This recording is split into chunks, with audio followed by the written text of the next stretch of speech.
Chapter 6 Message Spreads.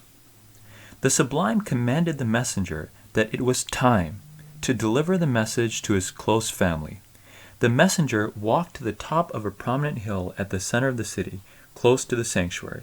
He called out every clan by name, asking them to gather around. The people came in a hurry to hear what the messenger had to share.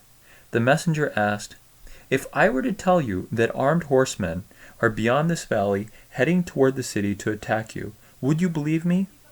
They eagerly responded, "You are the trustworthy, and we have never known you to tell lies." The messenger then proclaimed, "Well then, I am sent to you to warn you against grievous suffering. The Sublime has ordered me to warn my immediate kinsfolk.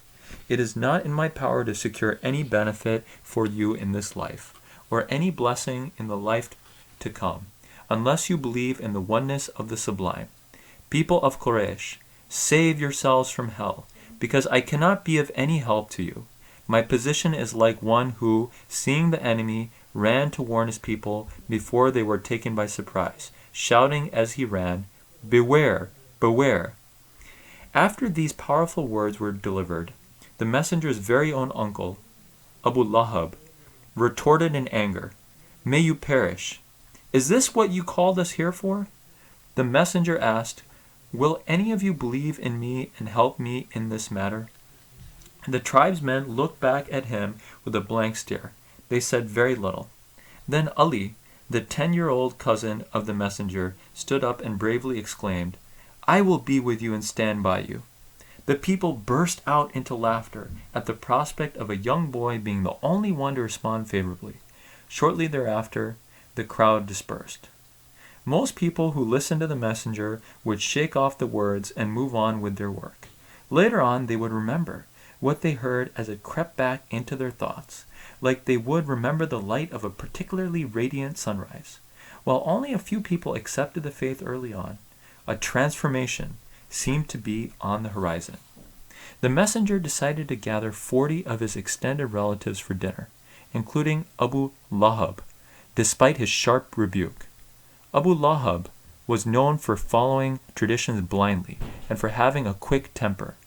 After they had finished eating, but before the messenger could say something, Abu Lahab confrontationally said to him, "These are your uncles and cousins.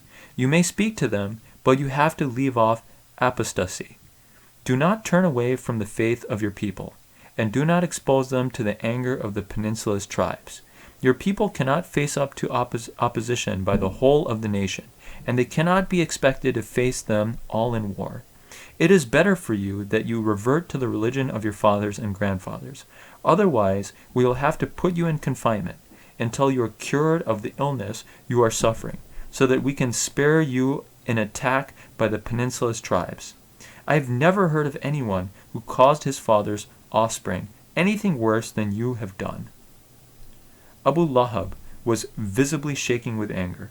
The messenger's relatives were quietly contemplating their mixed emotions. Sensing the depressed mood, the messenger took the high road and did not respond back. After a few days had passed, the messenger called his relatives for dinner again. Some of his aunts advised him not to invite Abu Lahab this time, especially after his most recent outburst.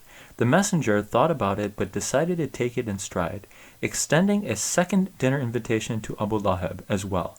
After all, he was his uncle and next-door neighbor. When his guests had finished eating, the messenger addressed them. "Praise be to the Sublime. I praise him, seek his support, believe in him, and rely on him. I bear witness that there is no divine being other than the Sublime, the only one who has no partners. A forerunner does not tell lies to his own people. If I were to tell lies to all mankind, I would not tell one to you. By the Sublime, who is the only one, I am the Sublime's messenger to you in particular, and to mankind in general. He has commanded me to call on you to believe in him, saying, 'Warn your immediate kinsfolk.' I am calling on you to say two things which are easily pronounced but weighty in the Sublime scale: to bear witness that there is no divine being other than the Sublime, and that I am his messenger. By the Sublime, you will die as you sleep, and will be resurrected as you wake up, and you will be held to account for what you do. and you will be rewarded well for your good actions and suffer retribution for your bad ones. It will be either heaven forever or hell forever. Children of my grandfather, by the sublime, I know no one who has brought his people anything better than I am bringing you.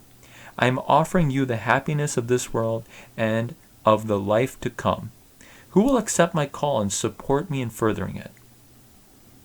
His uncle, Abu Talib, who had been the messenger's guardian in youth, responded, We dearly love to help you, and we certainly accept your advice and believe what you have said. Assembled here are your grandfather's offspring, and I am but one of them, although I am the quickest with my favorable response. Go ahead with what you have been bidden, and I pledge to continue to give you my support and protection. I find it hard, however, to abandon the faith of my father. Abu Lahab became furious and retorted, What shame! Stop him before he is stopped by someone else. If it comes to that and you abandon him, then you will be overwhelmed with shame. And if you try to protect him, you will all be killed. The other relatives who were present agreed with Abu Talib's more moderate approach and believed that they could not abandon the messenger.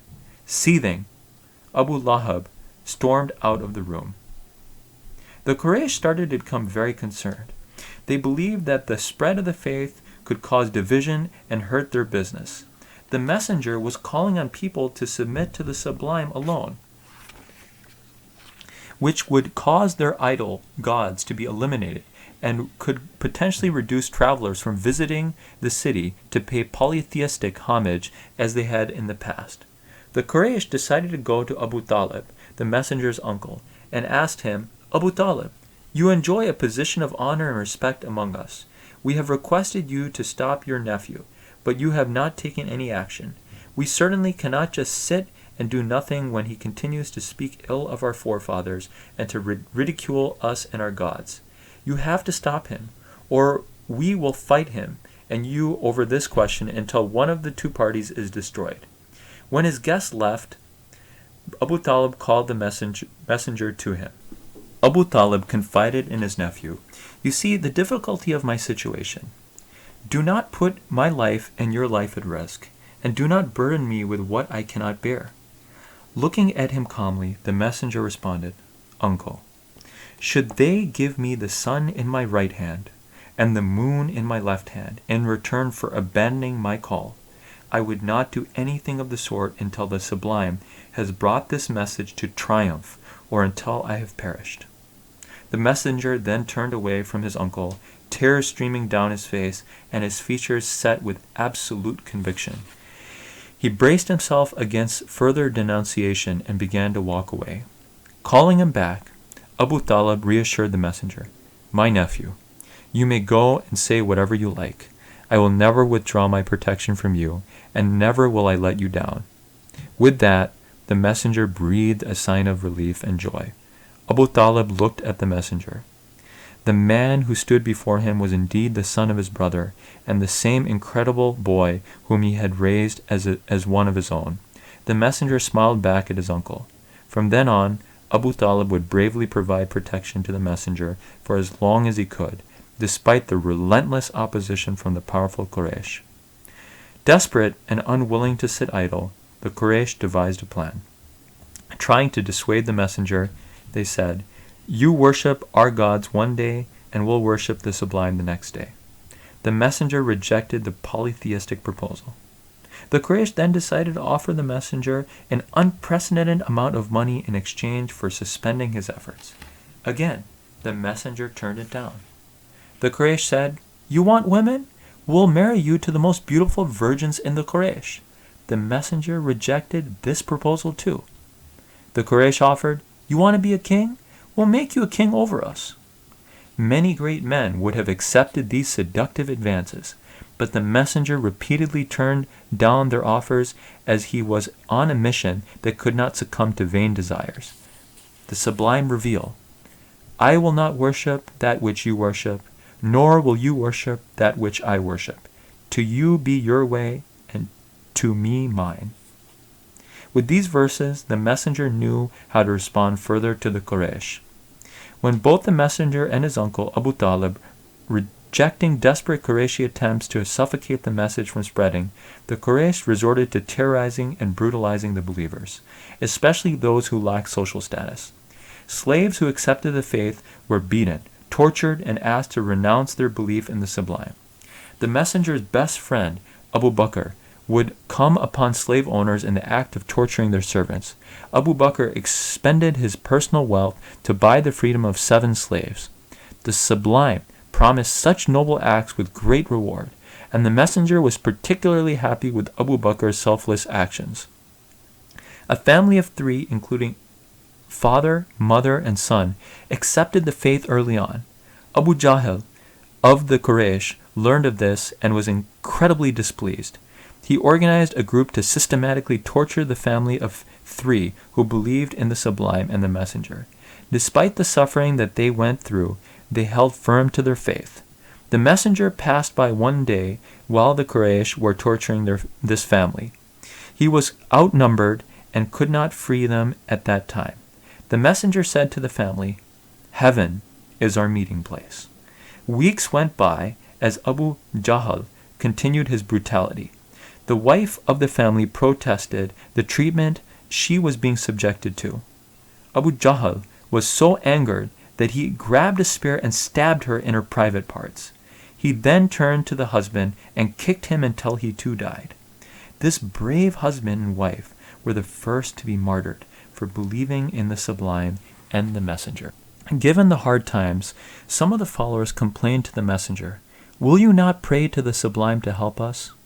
The messenger responded, "Among believers who lived before you, there were many who were placed in a hole dug in the ground and were sawn in halves from head to foot, and there were some whose flesh was torn with combs of iron, which also broke their bones.